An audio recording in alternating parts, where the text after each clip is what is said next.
Job card हिताधिकारी बड़ खबर। जदि आपणकर जॉब कार्ड अच्छी तेबे जानि रखुंतु सरकार तरफ जारी है नुआ घोषणा। एबे आपनकु कराबाकु पड़िबो एही काम, नचेत आपणकर जॉब कार्ड होइजिबो बातिल। आ आपण भी सरकार तरफ आसुथिबा जॉब कार्ड रे टंका भी पाई पारिबे नाही। कौन रही अपडेट जानिबा पूर्वरु वीडियो को लाइक करंतु। सब्सक्राइब करनथिले एबे सब्सक्राइब करि पाखर थिबा घंटी चिन्ह को दबाई दियंतु। देखंतु नकली जॉब कार्ड हाताइबारे ओडिशा द्वितीय स्थान रे रहिछि।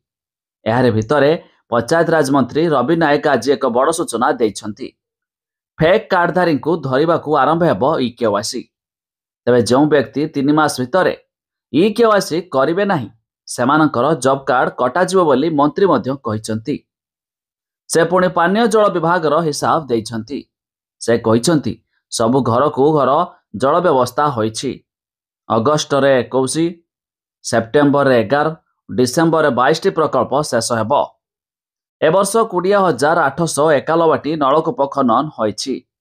वर्तमान सुधा 5,27,570 नलकूप खोला होइछि। बड़का प्रकल्प 2037 सुधा तेबे बड़का प्रकल्प 2036 सुधा संपूर्ण हेबो। एजेंसी पाई सबुदिन पेनाल्टी रहउछि। ते विलंब हेले नोटिस करा जाउछि। एणिकी काम विलंब हेले अधिकारी दरमा बंद हेबो बोली मंत्री मध्य कहिसंती। तेबे बड़ अपडेट मुताबक जदि आपणकर जॉब कार्ड अछि तेबे 3 मास भितरे याको ई-केवाईसी करबा रहिछि बाध्यता, नचेत आपणकर जॉब कार्ड मध्य कटि पारे। आ आपण भी सरकार तरफ आसुथिबा जॉब कार्ड टंका भी बंद होई पारे।